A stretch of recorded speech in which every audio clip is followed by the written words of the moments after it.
Bonjour à tous, je suis ravie de vous retrouver. Aujourd'hui, on va parler d'un cabinet spécialiste en pilotage de la performance avec une double expertise. D'un côté, le conseil, de l'autre côté, l'intégration des solutions. Un cabinet qui a fait le choix de travailler avec des technologies d'IBM. Ce cabinet, c'est Yena. Et avec moi en plateau, Sheila O'Hara, bonjour. Bonjour. Merci d'être avec nous. Et Dorian Blanchard bonjour, de Yena. Merci d'être avec nous. Yena, c'est vraiment un partenaire de performance à destination des fonctions RH, finance et RSE. Vous travaillez vraiment main dans la main avec les technologies IBM de référence. Alors justement, Dorian, parlez-nous de cet outil un petit peu. L'outil, il s'appelle IBM Planning Analytics. C'est un outil qui est fait pour les fonctions métiers, les finances, la RH, la RSE. Et l'idée, c'était de leur apporter de la puissance dans tout ce qui est prévision, budget, reporting, simulation. C'est un outil qui est disponible dans le cloud d'IBM, mais pas seulement, c'est disponible aussi sur Amazon. Et donc l'idée, c'est vraiment en fait, de remplacer Excel quand ça devient trop compliqué.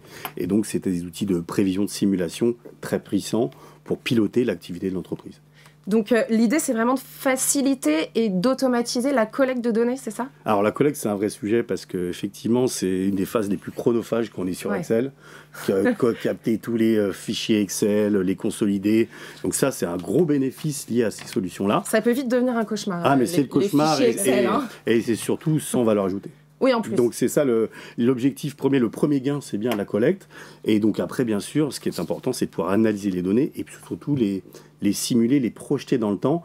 Et c'est ça la puissance de l'outil, de permettre de gérer toute cette volumétrie de données, le projeter, faire des scénarios pour essayer d'anticiper l'avenir et surtout aussi de suivre les écarts par rapport au plan et d'être proactif. C'est ça en fait la clé, c'est la réactivité, la flexibilité.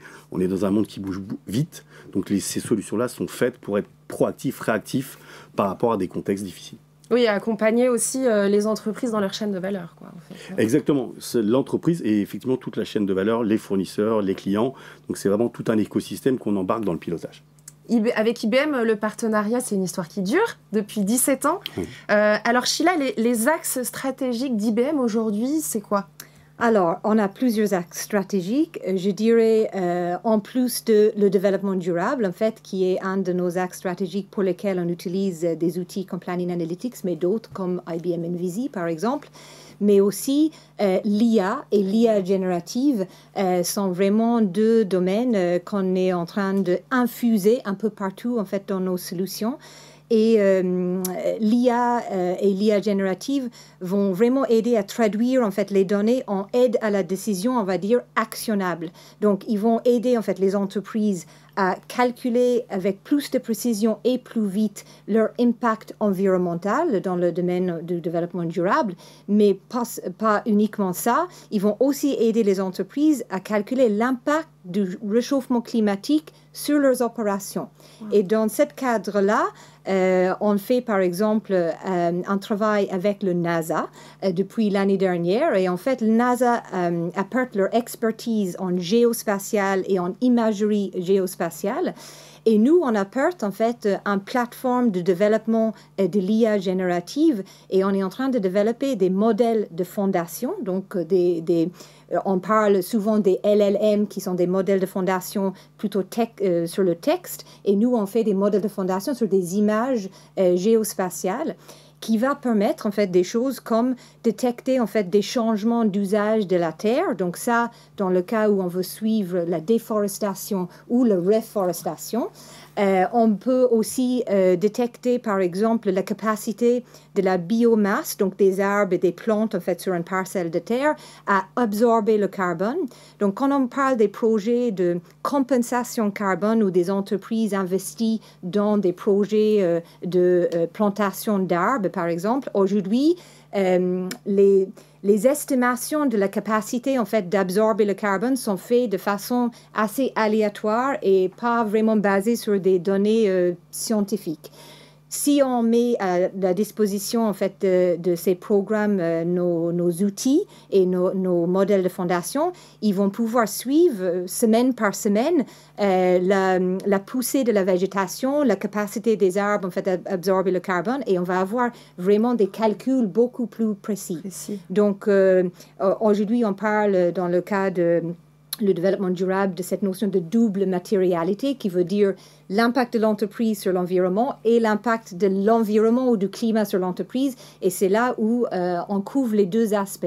On aide les entreprises à calculer l'impact de leurs opérations, mais aussi à calculer en fait l'impact du climat sur l'entreprise. Donc, beaucoup de recherche et développement. Oui, tout à fait. Justement, Iéna investit énormément en recherche et développement. C'est vraiment au cœur de votre stratégie. C'est un investissement en continu. Vous travaillez sur de nouvelles solutions aujourd'hui ? Oui, depuis toujours, on a essayé d'investir en R&D pour proposer au marché, non pas une boîte à outils qu'on refait à chaque fois, puisqu'on a voulu capitaliser. Et du coup, on a bâti des solutions au fil de l'eau pour la finance, pour la RH.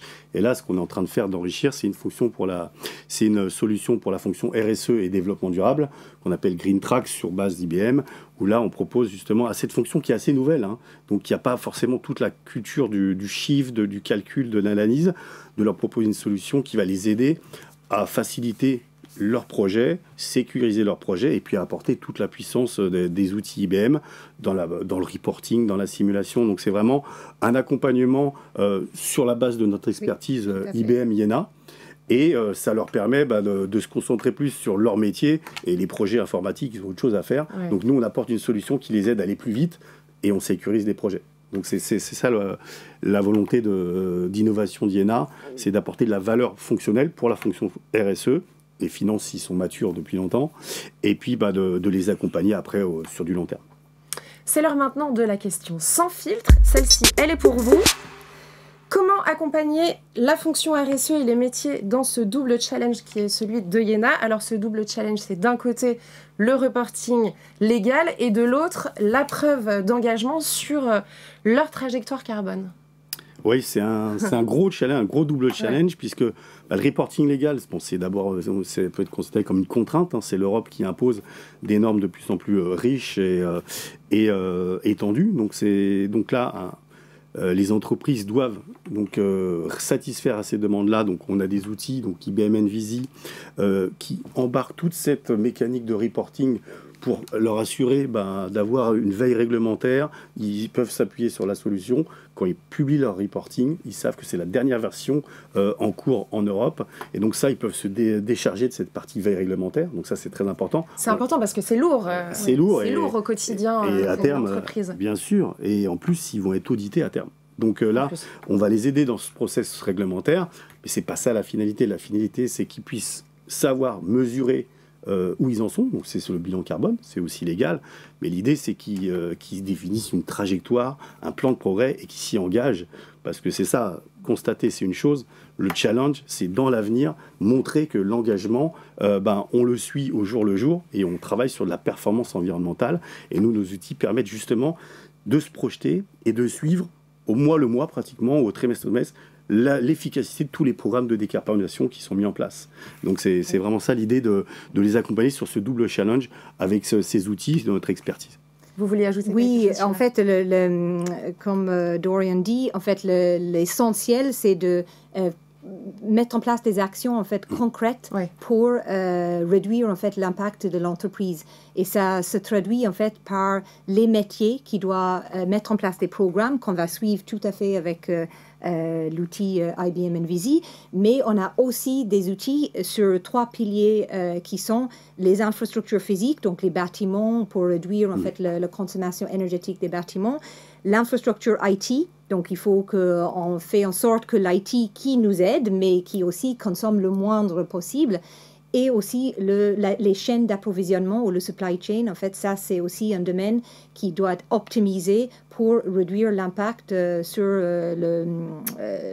l'impact environnemental en fait, de l'entreprise. Donc, sur ces 3 axes, on a aussi des solutions informatiques qui peuvent aider les métiers à mettre en œuvre des vraies actions de développement durable et de transition durable. Oui, donc c'est sortir des concepts et passer à l'action. Oui, et puis si je dois conclure, c'est ce qui est particulier dans l'offre qu'on a avec IBM, c'est qu'on a vraiment une offre holistique. On part du bilan carbone jusqu'à de l'analyse de cycle de vie produit, donc on peut aller très loin, c'est très large, et du coup on peut adresser n'importe quel type d'entreprise en fonction de leur maturité.